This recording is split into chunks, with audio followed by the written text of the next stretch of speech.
कार्तिक मास को हिंदू धर्म में मासों का राजा कहा जाता है। ये महीना भगवान विष्णु और तुलसी माता की भक्ति के लिए पवित्र समय है। स्कंद पुराण और पद्म पुराण में कार्तिक मास को मोक्षदायी मास बताया गया है। यहाँ दीपदान, कार्तिक स्नान और तुलसी पूजा से जीवन में सुख शांति आती है। नमो नारायण। स्वागत है आपका एक बार फिर से द डिवाइन पंडित में। आज हम कार्तिक माह का 7वां अध्याय करने जा रहे हैं। कृपया करके ध्यान से सुनिए। अगर आपको अच्छा लगे चैनल को लाइक करना और सब्सक्राइब करना। 7वां अध्याय। इतनी कथा सुनकर सूत जी से शौनक ऋषि कहने लगे कि हे सूत जी, आप कृपा करके कार्तिक तथा तुलसी का महत्व कहें। तब सूत जी कहने लगे कि हे ऋषियों, जो तुमने मुझसे प्रश्न किया है, यही प्रश्न एक समय नारद जी ने राजा पृथु से किया था, और जो उत्तर नारद जी ने उन्हें दिया वही मैं तुमसे कहता हूँ। एक समय राजा पृथु नारद जी से कहने लगे कि नारद जी, भगवान को तुलसी इतनी अधिक क्यों प्रिय है? आप इसका महत्व कहिए। तब नारद जी कहने लगे कि एक समय राजा इंद्र बहुत से देवताओं और अप्सराओं सहित महादेव जी के दर्शनों को गए।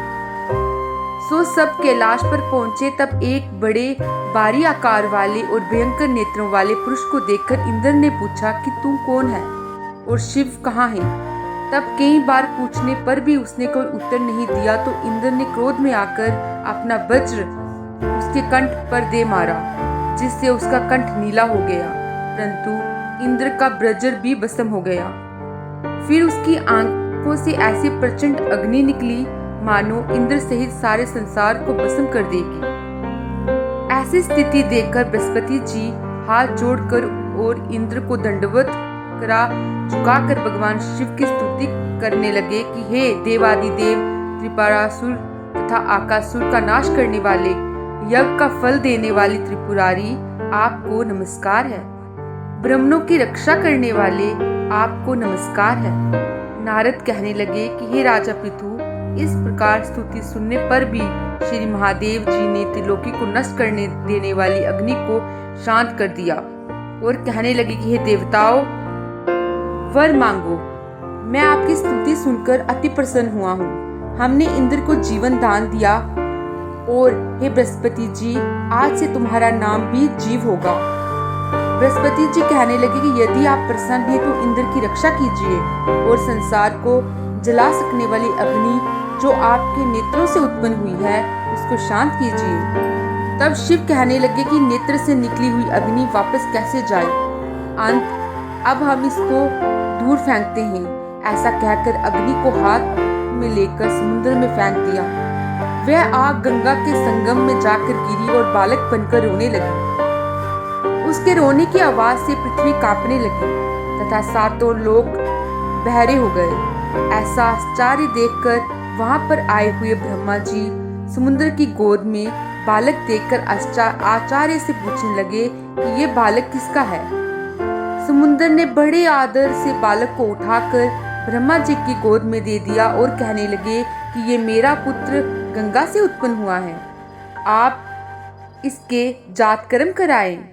फिर उस बालक ने ब्रह्मा जी की दाढ़ी पकड़कर इस जोर से मरोड़ी कि ब्रह्मा जी के नेत्रों में आंसू आ गए।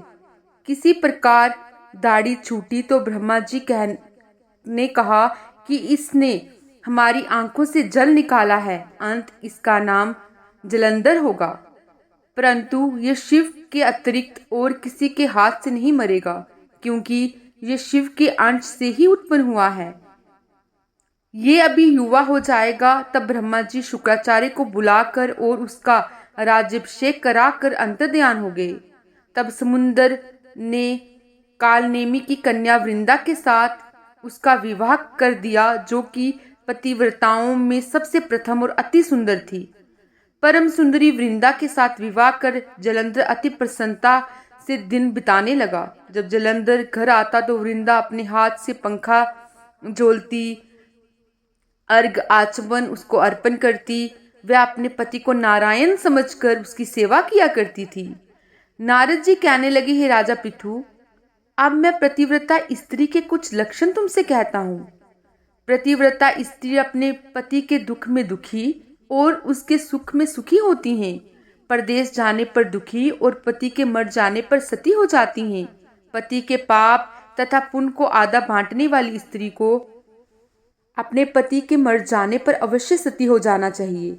जो स्त्री सती हो जाती है वह अपने पति के साथ अपने शरीर के 3.5 करोड़ रोमों के अनुसार 3.5 करोड़ वर्ष तक अपने पति के साथ स्वर्ग में वास करती है। जो स्त्री सती होने के लिए जितने कदम शमशान की ओर जाती है उसको कदम कदम पर एक एक यज्ञ का फल प्राप्त होता है।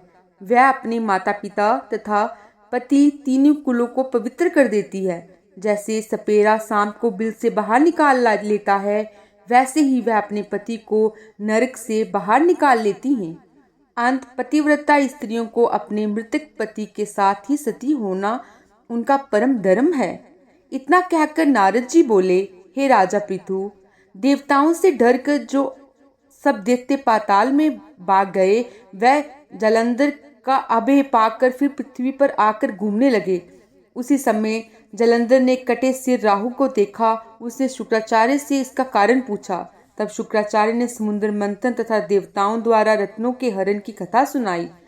इस प्रकार पिता का मंथन और दैत्यों का अनादर सुनकर जलंधर ने क्रोध में आकर गसमर नाम वाले दूत को बुलाकर सुधर्मा के पास भेजा। वह सभा में जाकर अभिमान पूर्वक इंद्र को नमस्कार न करके कहने लगा कि हे दैत्यपति जलंधर ने जो कुछ कहा है वह सब तुम सुनो।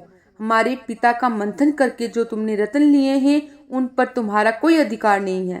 अंत वह रत्न हमको वापस कर दो। गसमर के ऐसे वचन सुनकर इंद्र भय और विस्मय से कहने लगा कि समुद्र सदैव हमारे शत्रु दानवों की रक्षा करता है। अंत हमने उसको मत कर रत्न लिए हैं, इसीलिए उन पर दैत्यों का कोई अधिकार नहीं है। दूत ने ये सब समाचार वापस आकर जलंधर से कहा तो वह अत्यंत क्रोधित हुआ और देवताओं को जीतने का उपाय सोचने लगा। उसने सब दिशाओं तथा पातालों में अपने दूत भेजकर सब दैत्यों को बुलाया और शुम तथा निशुम को अपना सेनापति बनाकर स्वर्ग के नंदन वन में जाकर इंद्र की अमरावतीपुरी को घेर लिया। तब देवताओं भी युद्ध के लिए बाहर निकल आए और अनेक प्रकार के शस्त्रों से देवताओं तथा दैत्यों में युद्ध होने लगा। वह सब एक दूसरे को मार मार कर गिराने लगे। तब एक तरफ खून बहने लगा। मरकर गिरे हुए घोड़ों और हाथियों से पृथ्वी भर गई। उधर युद्ध में मारे गए दैत्यों को शुक्राचार्य अपनी संजीवनी विद्या से जीवित करने लगे। इधर बृहस्पति जी द्रोणाचल की दिव्य औषधियों द्वारा देवताओं को जीवित करने लगे। उधर जब देवताओं के जीवित होने का विधान दैत्यों ने शुक्राचार्य से जाकर कहा तो जलंधर दैत्य ने अपना अनुचरों को द्रोणाचल पर्वत को समुद्र में फेंक देने का आदेश दिया। तब दैत्यों ने द्रोणाचल पर्वत को उठाकर समुद्र में फेंक दिया और फिर आकर संग्राम करने लगे। जब देवताओं को जीवित करने के लिए औषधि लेने बृहस्पति जी द्रोणाचल गए तो वहां दिव्य पर्वत को ना देख और देवताओं का दैत्यों के द्वारा निरंतर संहार होते देखकर वह घबरा कर कहने लगे, ही देवताओं शीघ्र ही यहाँ से भागो, ये दैत्य शंकर के अंश से उत्पन्न हुए हैं। अंत वह अब तुमसे नहीं मरेंगे। गुरु जी की ये बात सुनकर देवता भय के मारे 10 दिशाओं में भागने लगे और जलंधर दैत्य ने जीत के नगारे बजाते हुए देवों की अमरावती नगरी में प्रवेश किया। सब देवता भय के मारे सेमेरु पर्वत की गुफाओं में जाकर छिप गए। सब देवों के भाग जाने पर जलंधर इंद्र की पूरी अमरावती को शुम निशुम के अधिकार में सौंपकर स्वयं देवताओं के पीछा करने लगे। इंद्र आदि सब देवता जलंधर को फिर आते हुए देखकर भगवान विष्णु की स्तुति करने लगे। बोले, हे मचकच आदि अनेक रूप धारण करने वाले, भक्तों के दुखों का नाश करने वाले, सारी सृष्टि का पालन तथा संहार करने वाले, शंख चक्र गदा और पद्म को धारण करने वाले, आपको नमस्कार है। लक्ष्मीपति दैत्यों का नाश करने वाले, पीतंबरधारी शरणागतों की रक्षा करने वाले, आपको नमस्कार है। जलंधर दैत्यों के दुखित देवताओं के संताप को हरने वाले, सूर्य और चंद्रमा 2 नेत्रों वाले, आपको नमस्कार है। नारद जी कहने लगे, हे राजा पृथु, जो कोई भगवान की इस संकट नाशक स्तुति को पढ़ता है उसके संकट नाश को प्राप्त हो जाते हैं। भगवान विष्णु देवताओं की स्तुति सुन और उनको दुखी जानकर शीघ्रता से उठ गरुड़ पर सवार होकर जाने लगे तो लक्ष्मी जी ने पूछा, हे भगवान, आप कहाँ जा रहे हैं? तब उन्होंने उत्तर दिया कि तुम्हारे भाई जलंधर से पीड़ित देवताओं की सहायता के निमित्त जा रहा हूँ। तब लक्ष्मी जी ने कहने लगी, भगवान, मैं आपकी परम प्रिय हूँ, तब आप मेरे भाई को कैसे मारोगे? तब भगवान ने कहा कि शंकर से उत्पन्न और ब्रह्मा के वचन से हम जलंधर को कदापि नहीं मारेंगे। ऐसा कहकर वह शंख चक्र और खड्ग लेकर जलंधर के पीछे युद्ध करने के लिए चल दिए। जिस समय भगवान युद्ध करने के लिए गए तो बहुत से दैत्य गरुड़ के पंखों से वेग से ही मर गए। पवन से पीड़ित दैत्यों को देखकर जलंधर को अत्यंत क्रोध आया और वह भी विष्णु के सन्मुख युद्ध को आ गया। उस समय भगवान विष्णु और जलंधर दैत्य का महाघोर युद्ध हुआ। आकाश मेघों की तरह बाणों से ढक गई। तब भगवान ने जलंधर के ध्वजा, छत्र, घोड़े और धनुष सब अपने बाणों से काट डाले। जलंधर ने भी गरुड़ के मस्तक पर गदा मारकर गरुड़ को मूर्छित कर दिया। भगवान ने उसकी गदा को अपनी तलवार से काट दिया। फिर दोनों में मल्ल युद्ध हुआ। जलंधर ने भगवान की छाती पर मुक्का मारा। उस समय भगवान और जलंधर के इस घोर युद्ध को देखकर सारा संसार भयभीत होकर कंपेमान हो गया। तब भगवान विष्णु ने कहा कि हे दैत्यराज, तुम्हारा और हमारा युद्ध ठीक नहीं है, क्योंकि तुम लक्ष्मी के भाई हो। तब जलंधर ने कहा, यदि आप प्रसन्न हैं तो मुझको यही वरदान दे कि लक्ष्मी जी तथा आप अपने गणों सहित आप मेरे घर में वास करो। ऐसा ही होगा कहकर भगवान लक्ष्मी जी सहित जलंधर नगर में चल गए। तब जलंधर देवताओं के साथ स्थान पर सब दैत्यों को नियुक्त करके जलंधर नगर में निवास करने लगे और देव, गंधर्व, किन्नर, यज्ञ आदि के पास जो भी रत्न थे वह सब अपने अधिकार में करके निशुंभ को शासन करने के लिए पाताल में भेज दिया। वहां उसने शेष आदि नागों को वश में कर लिया। इस प्रकार जलंधर देव, यज्ञ, किन्नर, गंधर्व और मनुष्य सबको अपनी प्रजा बनाकर पुत्र समान धर्म की नीति से उनका पालन करते हुए त्रिलोकी का राज्य भोगने लगा।